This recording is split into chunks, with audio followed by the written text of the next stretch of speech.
pevnosť ružových polí. Podáva ruku, je gestom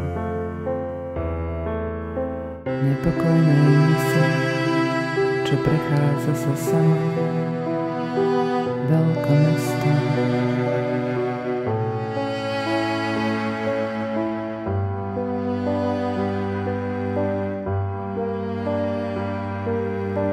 Ružové svetlo šíriace sa z pomníka padlých hrdinov trebujece sa jasne v štruktúre pominuteľných okamihov potrebuje básne.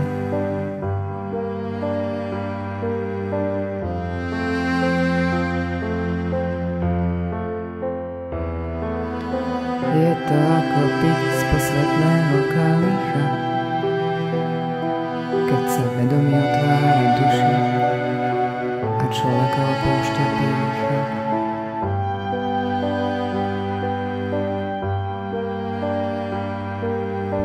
Nový orgán ako orgován vonia, opája a s prísľubom večného naplnenia srdce otvára.